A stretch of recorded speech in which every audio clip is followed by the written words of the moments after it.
Almost ready. Tango. Enemy assault back. Counter UAV ready to fire.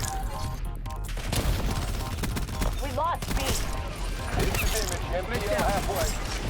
Locking down Bravo. UAV prep to launch. We're taking this spot right now.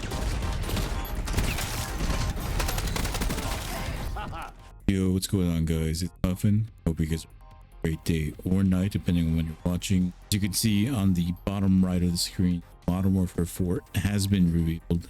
I want to talk about some of the things that were confirmed in the game already, the game mechanics, the way the prestige system works, as well as some of the gameplay that was released not that long ago that I'll probably throw up on the screen once I get to that topic. Unfortunately for me, this is like my third time recording this, mostly because first recording that I did not like how it came out. I thought it was like very boring of me. The second recording, which I genuinely did like, my microphone was set to my webcam mic, so that was pretty horrendous.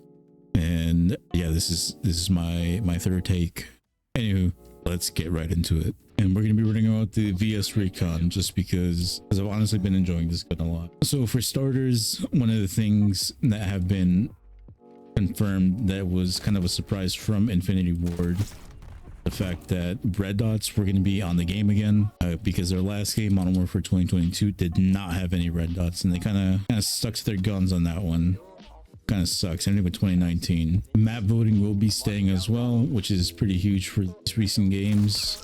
I feel it makes like you're not going to be stuck or forced into a game or a map that you don't want, and now you're able to at least kind of pick and choose.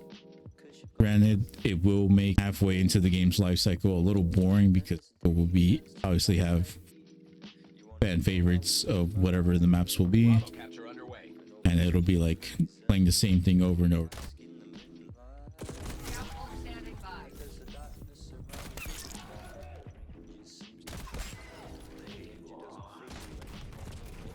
That was kind of dope. The movement will be kind of similar to Modern Warfare 2019 and 2023, with some mechanics from 2022, which will be kind of cool to see how especially pro players will use them. Be a little interesting. And another thing that will be happening for sure is that it'll be the first Call of Duty to have no bloom when you hip fire. So with no bloom, it means that there will be no real randomness to your hip fire. If you have a laser sight and hip fire, wherever your gun is aiming is where the first bullet will go, I imagine, instead of it being completely just RNG. And then the way the progression system will be working is that there will be two ways to hit Prestige Master. The first one will be the way we've had it from Black Ops 6 and this game, where you can hit level 55 or whatever and then hit Prestige and kind of just restart from the beginning. And then the other way will be just going through the seasonal progression, kind of like how it was with 2019, 2022, Vanguard, you know, all those games before Black Ops 6. So if you don't feel like losing all your weapons and starting over again, then you know you'll have that option to do so. And then when it comes to the movement, they will be getting rid of Omni movement, which is kind of unfortunate. I do enjoy this movement, even though it's not heavily relied on. It is nice to have the option to kind of sprint sideways, backwards, just in any direction that you'd want. So we will be seeing a return of tag sprinting and all the slide canceling that was kind of heavily relied on.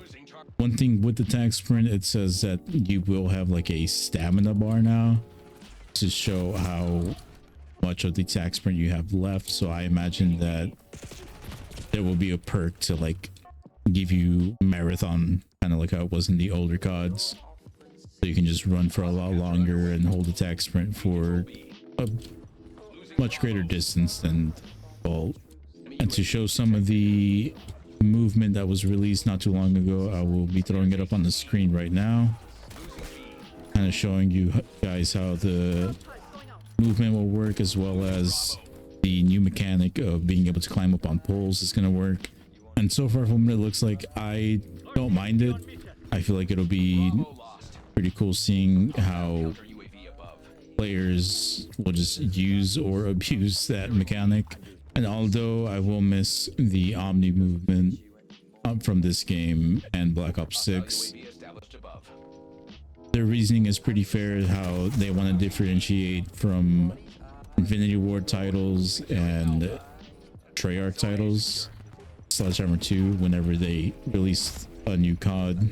And thankfully Infinity Ward finally listened, and Ninja will be a perk again, finally, instead of it being just a field upgrade that would be heavily relied on just in the general senses. The Riot Shield will be making a comeback, but thankfully this time around it's going to be a field upgrade and will also be destructible, so you won't have to worry about just running into people who are turtling throughout like the smaller maps, or especially through like camo grinds, which I feel always kind of suck to deal with on a day-to-day basis on that game. We are also going to be going back to what Call of Duty Ghosts had, where the different operators had different kill streaks and you were able to swap in between them. So one class could have nothing but support kill streaks, while the other one had like the higher kill streaks, that like the AC 130 and all that stuff, which I feel is kind of a decent change. I feel like it'll be cool to have the option to, let's say on one game you feel like just being a support character and having all the UAVs and advanced UAVs stuff going on, but on another game or that same match you feel like turning up, so you put on the AC 130 and all that stuff. It'd be pretty cool to have again. Hopefully we stick to kill streaks and them not looping as often, because I feel like that's what kind of killed Black Ops 7's pubs in a sense, especially 10v10, where it became way too easy to get your kill streaks over and over again. One thing that is kind of unfortunate is that skill-based matchmaking will be coming back, but from what they've said, that it won't be as strict as it was pre Black Ops 7, so it won't take you 5 minutes to find the match, just because it wants to find your same skill level to play against, rather than just it being a connection thing. Because comparing this game to Modern Warfare 3 2022, I have a lot less packet bursts or packet loss. Sorry. I know some people want it back, but a lot of people don't. So hopefully they find a good in between where the very low skilled players or people with like disabilities are kind of protected from the people who are just like pub stomping the entire time. But at the same time, I don't want every match to feel like I'm playing rank play, even though I'm in pubs just trying to snipe or have a good time or just go for camos. And hopefully whenever Modern Warfare 4 comes out, I'm able to enjoy it as much as I have enjoyed this game, because it is one of the few games where I am actually going to hit level 1000. I think the last time I was this close to hitting level 1000 was probably Vanguard. That's because I grinded that game non-stop. It was probably one of my more favorite like modern CODs that came out, especially after Cold War. I felt like it was a fun game to play, even though you had people running like the damage round automaton, or people that were just had the red clan tag because they were on like a top clan, just pub stomping and getting kills, blah blah blah. It was a really enjoyable game for me. Yeah, honestly, that match was some hot buns. So I feel like I did enough yapping. Obviously, if you guys want more information on the game, there's plenty out there. Call of Duty is posting their kind of like updates within the studio that's making the game, and there are some creators out there that have played the game that are able to talk about it. I'm also seeing that the campaign might be early access this year, So if you guys would like a playthrough or something before the multiplayer grind begins, just let me know down below. And I hope you guys have a great rest of your day or night, depending on when you're watching. I will see you guys next time. Peace.